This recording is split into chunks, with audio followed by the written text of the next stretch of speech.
बोलो कहाँ तक हुआ है? AGP कर रहे थे ना, और क्या कर रहे होंगे, और कुछ नहीं कर रहे थे ना। लास्ट में हम लोगों ने शायद कोई एक सवाल किया था AGP का, कितना था? 1+4/5 वाला ना। जैसे हम लोगों ने AGP का जो सम भी देखा था, अगर याद हो तो n टर्म्स का, तो पहले शायद कुछ आया था, C था या E था, क्या था? C था ना, ऐसे याद था ना, C/1 - R, फिर क्या था? CR, ER, common difference E था ना, हाँ, तो ER इंटू कितना था?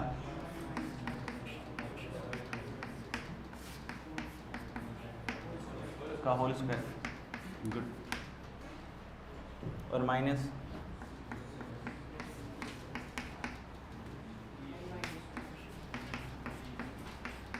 ये था ना क्या?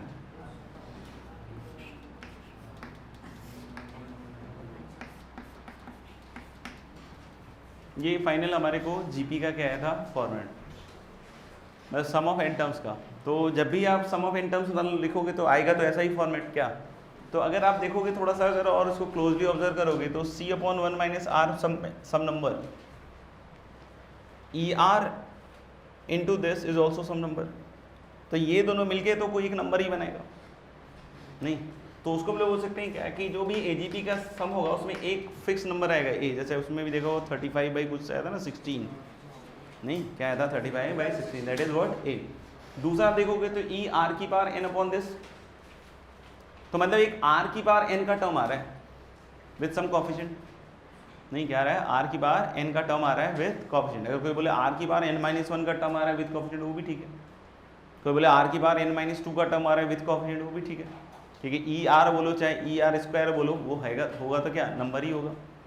अभी हम लोग बोल रहे हैं क्या कि यानी कि एक R⁴n का टर्म आ रहा है, एक कांस्टेंट टर्म आया। अच्छा यहाँ पे देखना C into this upon this, तो ये भी तो R⁴n का ही टर्म है, नहीं क्या है, ये भी R⁴n का टर्म है। Minus E upon this into R⁴n, ये भी R⁴n का ही टर्म है।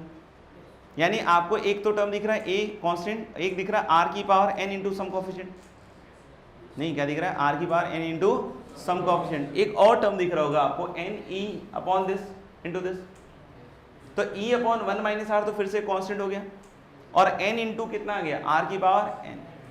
यानी हम लोग को तीन तरह के टर्म दिखे बेसिकली, एक तो कांस्टेंट A, एक R⁴n इंटू सम कोफिशिएंट, और एक n into R⁴n into coefficient. नहीं समझ? यानी कि हम इसको भी अगर थोड़ा सा और सोचें तो हमको इस तरीके का टर्म दिखा Bn + C इंटू R⁴n, नहीं सोच लो एक बार कि हम लोग को जो फाइनल सिंप्लीफिकेशन दिखेगा वो इसी फॉर्मेट में दिखेगा हमेशा, क्या है A इंटू कितना Bn + C इंटू कितना है R⁴n। ये समझ में आ रहा है ऐसा क्यों? क्योंकि एक तो कांस्टेंट टर्म दिख ही रहा है, एक सिर्फ R⁴n का टर्म दिख रहा है, और एक n इंटू R⁴n का टर्म दिख रहा है विद क्या कांस्टेंट। आप देख लो जो लास्ट आपने एक्सप्रेशन भी सिंप्लीफाई किया होगा उसमें भी ऐसा ही बना होगा। अब हम लोग बोल सकते हैं कि अगर ऐसा बन रहा है तो हम क्या इसका यूज कर सकते हैं, उसकी बात करें तो हमारे पास जो क्वेश्चन था उसमें पहला टर्म क्या था 1 या 4/5, फिर क्या था 4/5, फिर क्या था 7/5², फिर ये था ना AGP, और इसका हमने nth टर्म भी लिखा था वैसे,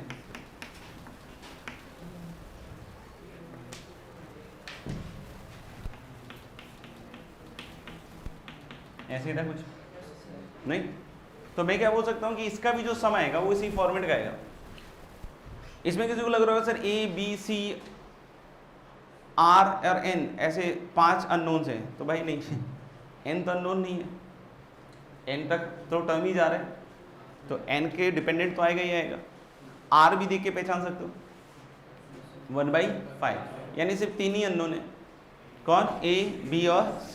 तो हम लोग this must be A plus Bn + C और R⁴n, तो R इसमें कितने हैं 1/5, तो यानी R⁴n यानी नीचे क्या आ जाएगा 5, मतलब इसका सम तो ये होगा, क्या होगा A + Bn + C/5। तो तो मैंने एक तो जोड़ने का तरीका वही बता दिया था कि आप आर से मल्टीप्लाई करें, एक टर्म एडवांस करके लिखें, घटाएं, जीपी बनाएं, फिर उसको जोड़े। तो उसमें बताया था कि बहुत सारी गलतियां हो सकती हैं। बाकी अगर फाइनली आप इस फॉर्मेट में लिख रहे हो तो आपको 3 वैल्यूज निकालनी है एबीसी की। नहीं तो एक जो मैं बिल्कुल रॉ तरीके से भी जाऊं तो देखना, ये एसएन लिखा हुआ है, मतलब आप 3 इक्वेशन 3 वेरिएबल डेवलप कर लो। एक तो ये कॉमन सेंस है ना, जैसे ये एसएन लिखा हुआ है तो n इक्वल टू 1 रखेंगे तो ये आएगा, नहीं n इक्वल टू क्या रखेंगे 1, तो मेरे ख्याल से सम ये आएगा। और S1 जो है और T1 जो है वो क्या होंगे सेम, यानी n इक्वल टू 1 रखोगे तो सिर्फ 1 आएगा उधर से, n इक्वल टू 2 रखोगे तो एक हो जाएगा a plus b plus 2b plus c upon कितना 5 स्क्वायर इक्वल टू बोलो 1 प्लस 4/5 दैट इज 9/5। नहीं, और फिर तीसरा हम लोग बोल रहे हैं क्या कि n की वैल्यू 1 क्या 2 क्या 3 ना, तो a प्लस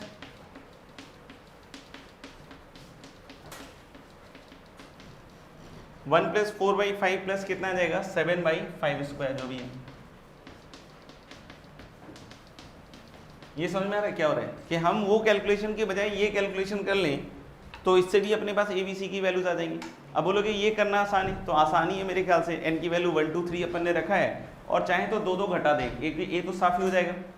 आप देख सकते हो ये 5b प्लस 5c अपॉन 25 है, तो जब आप इसको घटाओगे तो कितना आएगा 3b और फिर कितना आएगा प्लस 4c और अपॉन कितना आएगा 25।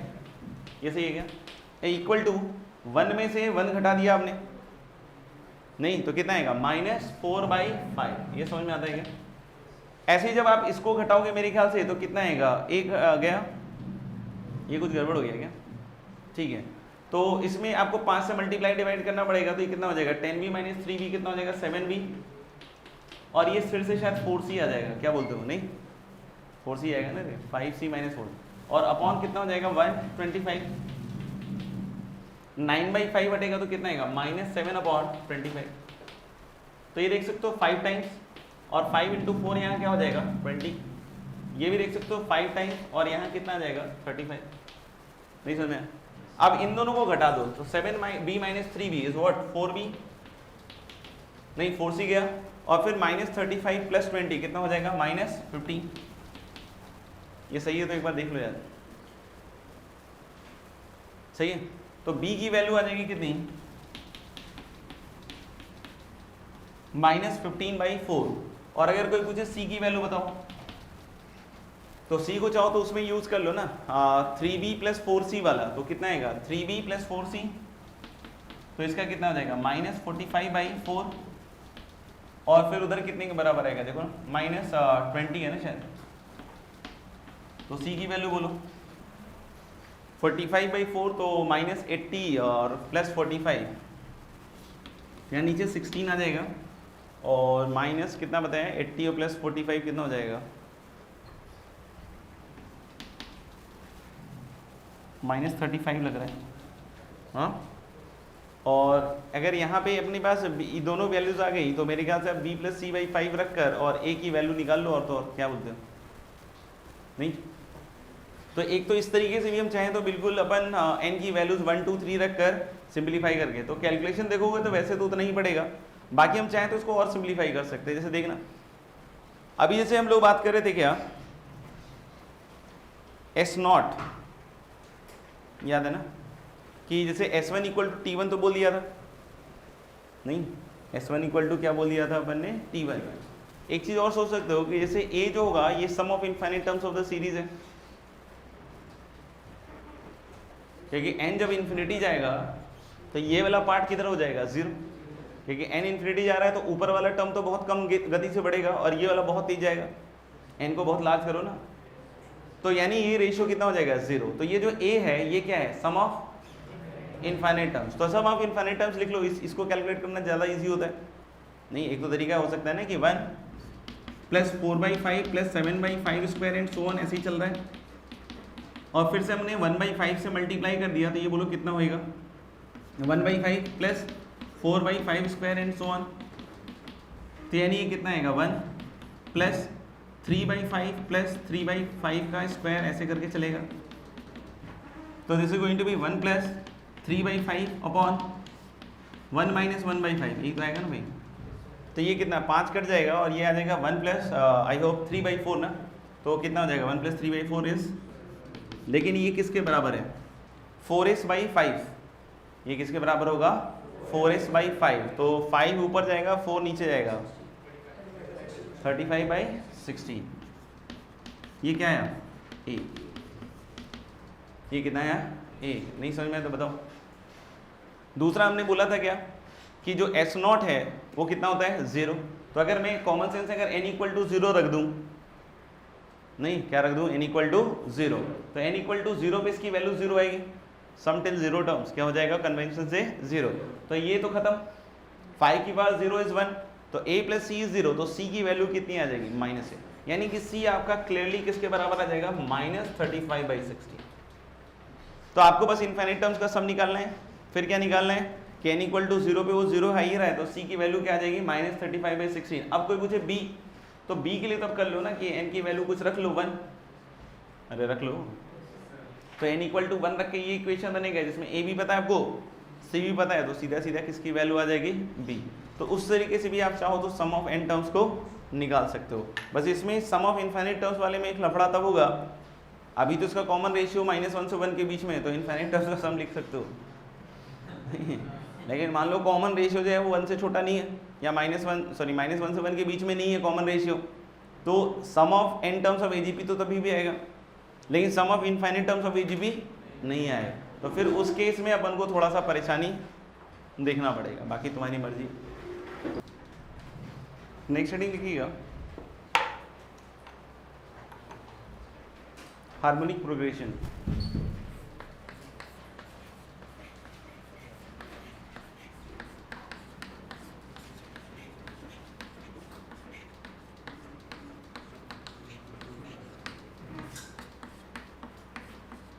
इसको इन शॉर्ट क्या कहते हैं अपन HP। तो इसको वैसे तो अर्थमेटिक प्रोग्रेशन से ही हम लोग कनेक्ट करते हैं, ठीक है ना, हम लोग जो वर्किंग स्टाइल है उस पर ही बात कर रहे हैं बस, ठीक है ना।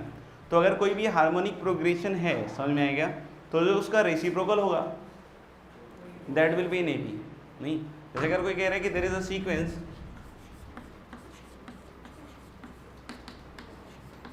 ये किस में है, मान लो अगर कोई कहता है कि this sequence is in HP, तो इसका जो रेसिप्रोकल होगा that is 1/A1 1/A2 1/A3 till कहाँ तक 1/AN, ये किस में होगा AP। तो लिखना if the sequence A1 A2 A3 till AN are in HP, then if the sequence A1 A2 A3 till AN are in HP, then 1/A1 1/A2 1/A3 till 1/AN, then 1/A1 1/A2 till 1/AN must be in AP। Clear है। तो अलग है कि अगर ये sequence HP में है तो इसको किस में होना पड़ेगा AP में। इसका कोई nth टर्म लिखना चाहता है तो nth टर्म तो लिख सकता है ना, जैसे अगर आपको HP का nth टर्म निकालना है, नहीं कोई HP दिया हुआ है आपने पहचान लिया कि HP में है, तो हम लोग बोलेंगे इसका nth टर्म निकालना है, तो सबसे पहले तो आप उसको AP में बदल दो, AP का पहले क्या निकाल लो nth टर्म, AP का तो निकाल लोगे ना, नहीं वो भी नहीं, तो AP का क्या निकाल लोगे nth टर्म, फिर उसके बाद क्या करोगे उसका क्या ले लोगे रेसिप्रोकल। नहीं, तो हम लोग बोलेंगे कि it is very easy to find the nth term of the HP। क्या करना होता है कि पहले उस सीक्वेंस को किस में बदल दें आप AP में, फिर AP का nth टर्म निकालने के बाद उसका क्या ले लो रेसिप्रोकल। तो कभी भी कोई टर्म निकालना हो HP का तो that is not a big issue, first convert the series into AP, नहीं get those terms in AP first and then उसका क्या ले लो रेसिप्रोकल। समझ में आएगा। सम ऑफ n टर्म्स के लिए भी यही कर लो कि AP में बदल दो, जोड़ दो और उसका रेसिप्रोकल ले लो आगे।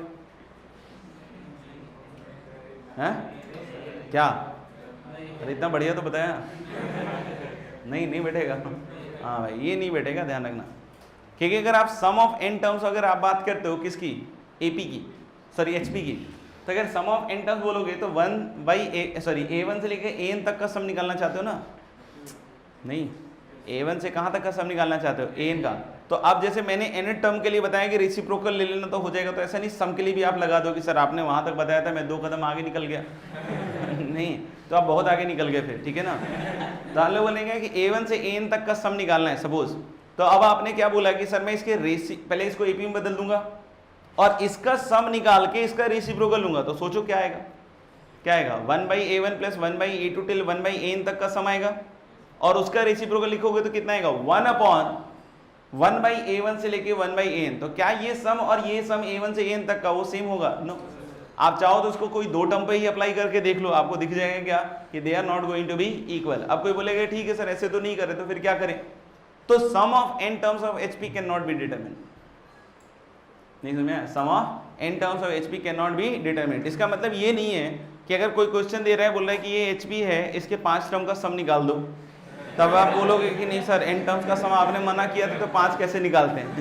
नहीं, तो हम लोग बोले कि 5 टर्म्स हैं तो सिंपल काम है, 5 टर्म्स लिख के जोड़ दो। नहीं समझा? तो अगर कभी इस तरह का आता है तो हम लोग बोले सम ऑफ n टर्म्स के लिए कोई जनरल फॉर्मूला नहीं है। पहले तो ये समझ में आ गया, जैसे AP के लिए फॉर्मूला था हमारे पास, GP के लिए फॉर्मूला था, GP के लिए भी कहीं ना कहीं था, बट हम यूज नहीं करते थे, हम डायरेक्ट मेथड पे ज़्यादा यूज करते थे, समझ में आएगा।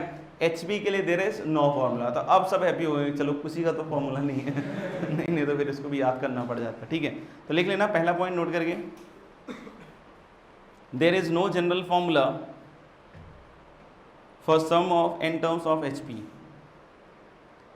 देर is no general formula for sum of n terms of HP, ठीक है।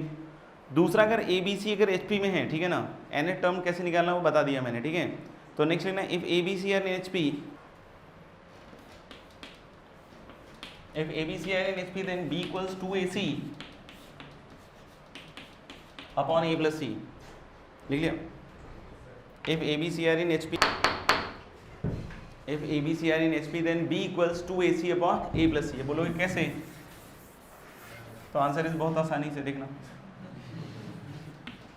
अगर ABC HP में है तो 1/A 1/B 1/C, बोलो AB में, तो AP का तो कंडीशन लगा ही सकते हैं ना, 2 times the middle term equal some of extreme. तो आप एलसीएम लेके लिख लो तो कितना बनेगा A plus C upon AC, यानी B इक्वल टू कितना बन जाएगा 2AC और अपॉन कितना बन जाएगा A प्लस C। तो अगर ABC HP में है तो you can always use B equals 2AC upon A plus C, ठीक है। अंदर next we are moving to harmonic mean.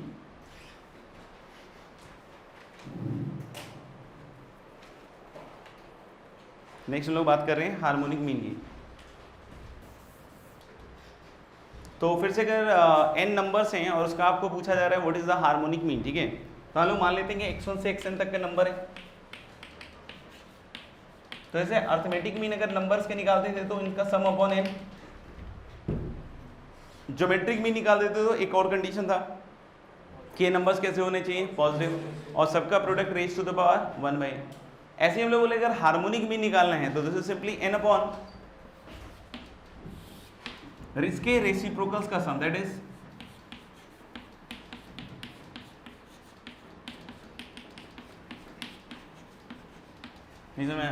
Harmonic mean निकालना है तो how can you find the harmonic mean of these numbers x1 से xn, this is n upon sum of their reciprocals, मतलब कितना 1/x1 plus 1/x2 से कहाँ तक 1/xn। तो this is how we can find the harmonic mean, ठीक है। अगर ABC HP में,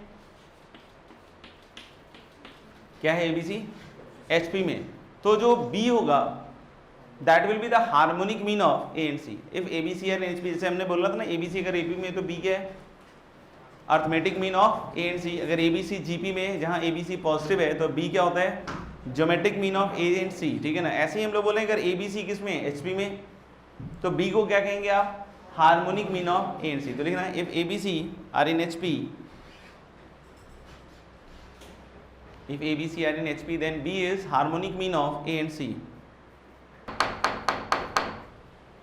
देखना अगर आप हार्मोनिक मीन ऑफ A और C लिखते हो तो कितना आएगा 2 अपॉन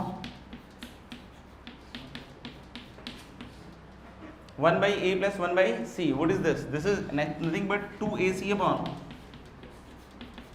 नहीं समझा? अगर आप A और C का हार्मोनिक मीन लिखोगे तो बाई फॉर्मूला हार्मोनिक मीन का क्या आएगा इक्वालिटी का। अच्छा, तो 2 अपॉन 1/a प्लस 1/c, तो यही तो आएगा ना। और ABC HP में तो 2AC upon a plus c, अभी कितना बताया था किसके बराबर होगा, b। तो what is b? b is the harmonic mean of a and c। लिख लिया। फिर से वही हम लोगों ने एन हार्मोनिक मीन अगर क्या करने, इंट्रोड्यूस बिटवीन टू नंबर्स, ठीक है ना। जैसे अगर सिंगल अर्थमेटिक मीन कर रहे हैं तो HP में आ रहे हैं, तो एन हार्मोनिक मीन अपन इंट्रोड्यूस करेंगे तो वो किस में आ जाएगा, HP में। तो लिखना to insert an harmonic mean between two numbers a and b, to insert n harmonic means between two numbers, क्या लिखा है, a and b। तो लिखना let h1 h2 h3 till hn, let h1 h2 h3 till hn are n harmonic means, are n harmonic means between a and b, at h1 h2 h3 till hn are the n harmonic means between a and b। then according to definition क्या बोल सकते हो, a h1 h2 h3 till hn and then b, नहीं समझ। then according to the definition a h1 h2 h3 till hn then b must be in what, hp। तो लिख लेना then a h1 h2 till hn then b must be in hp। तो पहले तो आपको ये समझना पड़ेगा कि अगर ये HP में है तो इसका रेसिप्रोकल में पहले बदलो, क्योंकि वर्किंग तो हम वहीं से कर पाएंगे इसकी, समझ में आएगा। तो वर्किंग के हिसाब से अगर हम इसको बदलेंगे AP में तो 1/a 1/h1 1/h2 टिल कहाँ रह जाएगा, 1/hn, और फिर आपका कितना आएगा 1/b। समझ में आ रहा है क्या?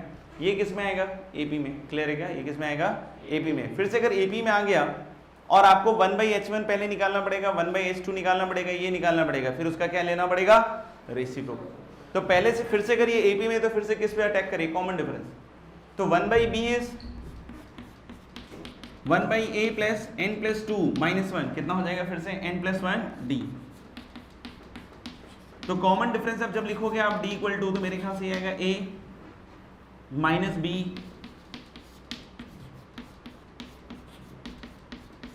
a माइनस बी अपॉन कितना जाएगा, a b into n plus 1। Check कर लो एक बार। अगर ये कॉमन डिफरेंस आया तो सबसे पहले आप 1/h1 निकालेंगे, नॉट h1, और ये कितना आएगा 1/a और प्लस डी, मतलब a माइनस बी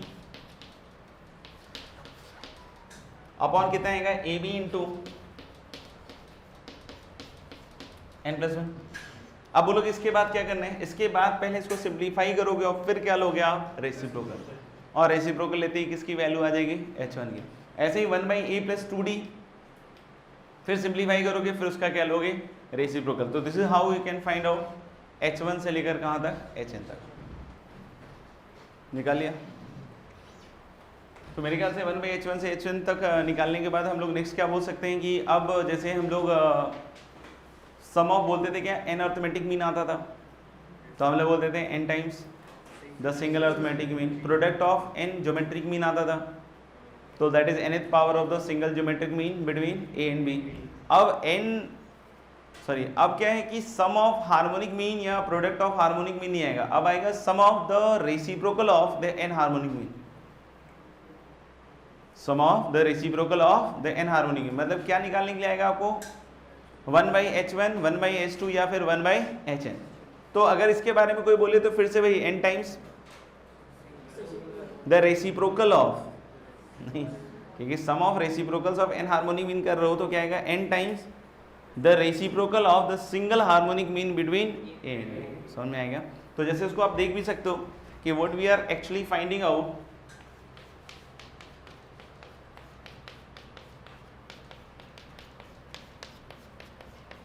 इस 1/h1 से लेके 1/hn, ये है तो अर्थमेटिक मीन ही ना, नहीं ये क्या है, अर्थमेटिक मीन। सबको समझ में आ रहा है ये है क्या, अर्थमेटिक, नहीं समझ में आया। 1/h1 से 1/hn तो अर्थमेटिक मीन का सम हुआ ना, दैट इज n टाइम्स क्या, सिंगल, नहीं रेसिप्रोकल, फिर से वहीं आ गया ना समझना तो होता नहीं। ये मैं क्या निकाल रहा हूँ, अर्थमेटिक मीन का सम। नहीं, देखने के दो तरीके हैं, नहीं, एक तो मतलब इनर्शियल फ्रेम, एक नॉन इनर्शियल। तभी हम इनर्शियल फ्रेम में रह के देख रहे हैं क्या, कि ये अर्थमेटिक मीन की तरफ दिख रहा है मुझे, तो n times the single arithmetic mean, यही तो था ना, n times the single arithmetic mean between क्या होगा यहाँ पे 1/a एंड 1/b, यानी यहाँ पे क्या आएगा 1/a प्लस 1/b अपॉन 2। पता नहीं समझ में आएगी नहीं, इसको आप अर्थमेटिक मीन वाले फ्रेम से देखो, नहीं एम फ्रेम। तो जब आप देखोगे तो एक नंबर, फिर ये नंबर, ये नंबर, ये नंबर, ये नंबर, और ये सब बीच वाले क्या हैं अर्थमेटिक मीन, किन के हैं 1/a और 1/b के, तो यही तो आएगा ना। अब देखोगे आप कि हार्मोनिक मीन के रेसिप्रोकल का सम, देखो देखो ना, देखो नहीं देख पा रहे, हार्मोनिक मीन का क्या है रेसिप्रोकल का sum, this is n times the reciprocal of the single harmonic mean between a and b। What is the single harmonic mean between a and b? 2 upon 1/a plus 1/b, उसका reciprocal बोलो 1/a plus 1/b upon 2। समझ में आएगा तो लिख सकते हो sum of reciprocals of n harmonic mean, sum of reciprocals of n harmonic mean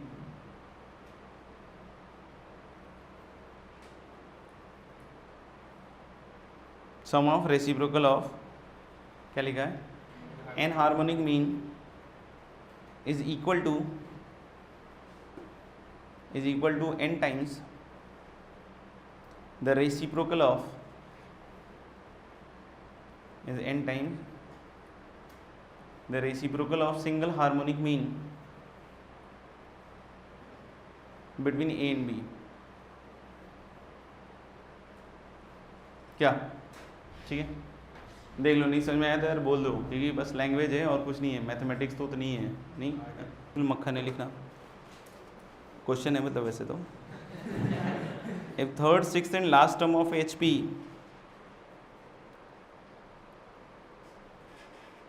the third, sixth and last term of HP are 1/3, 1/5,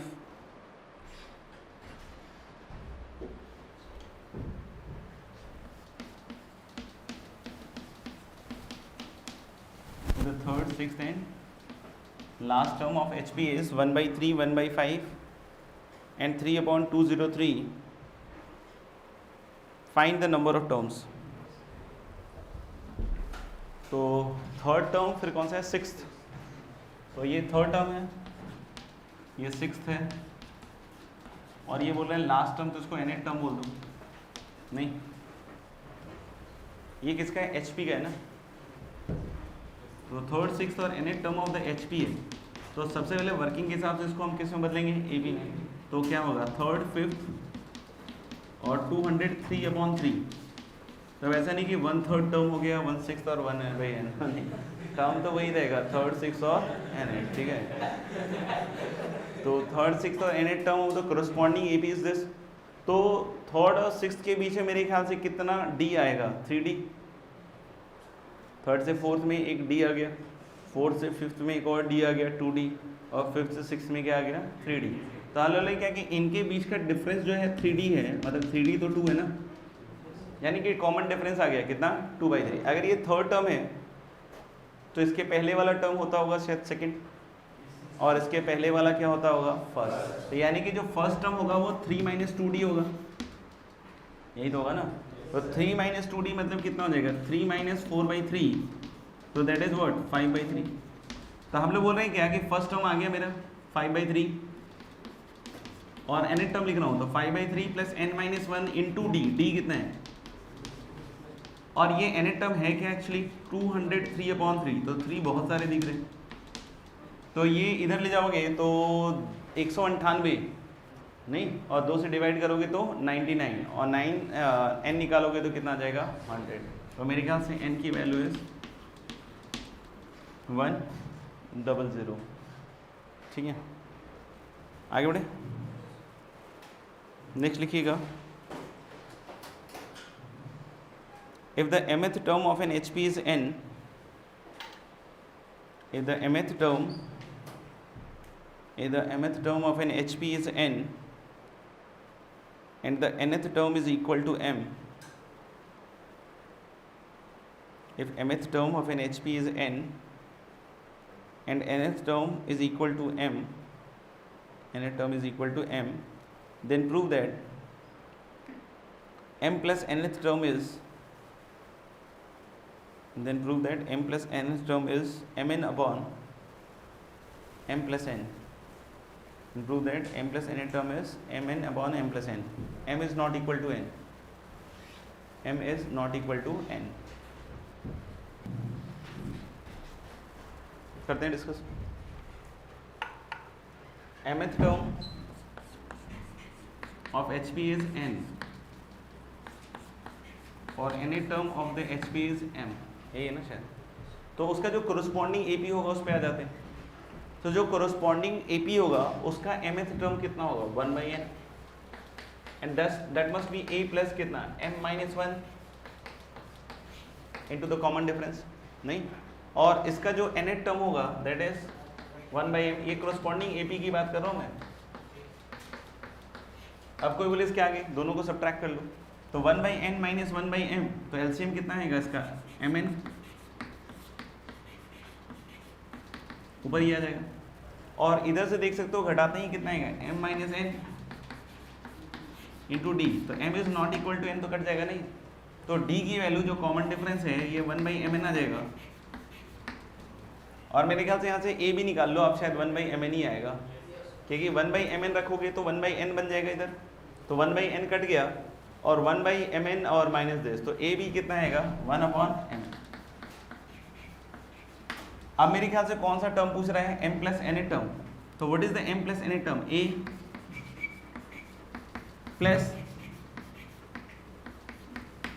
ये है ना, और इनटू कितना आएगा d, that is 1 upon mn.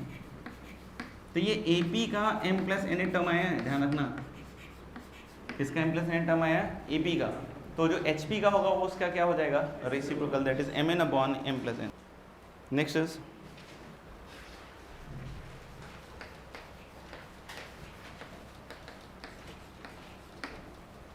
if A1, A2, A3 till An are in HP, if A1, A2, A3 till An are in HP, then prove that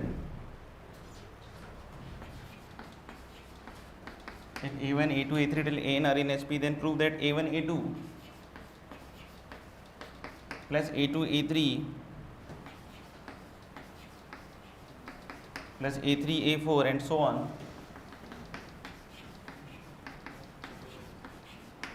and so on till an minus 1 an equals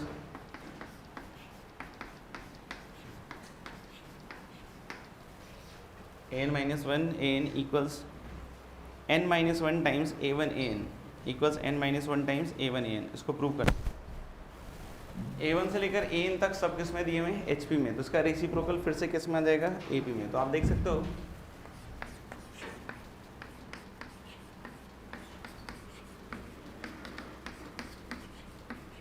तो A1 से An तक HP में है, तो ये reciprocal किस में आ गया आपका AP में. और कंसेक्यूटिव टर्म का डिफरेंस कितना हो गया कॉमन डिफरेंस. नहीं, तो मान लो कि अगर D की बात करें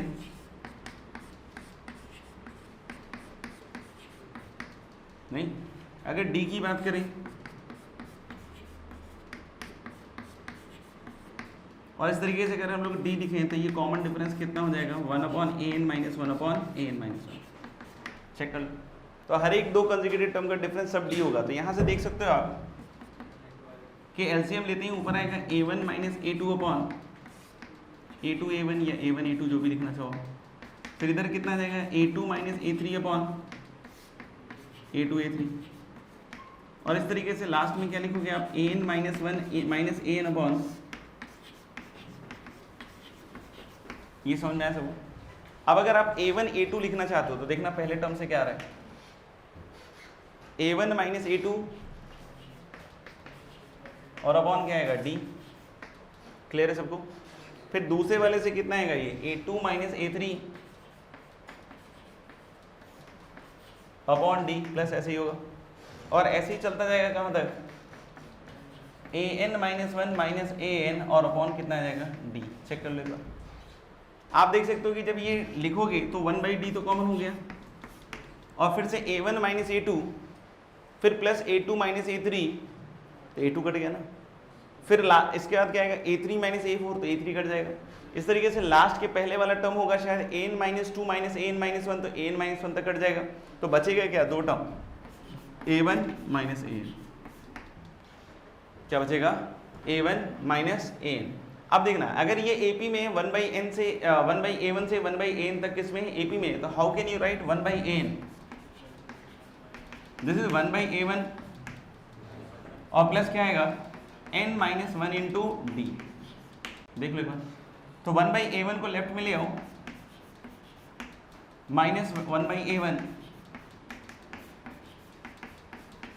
देख लो एक बार, और इधर क्या आएगा a1 माइनस an,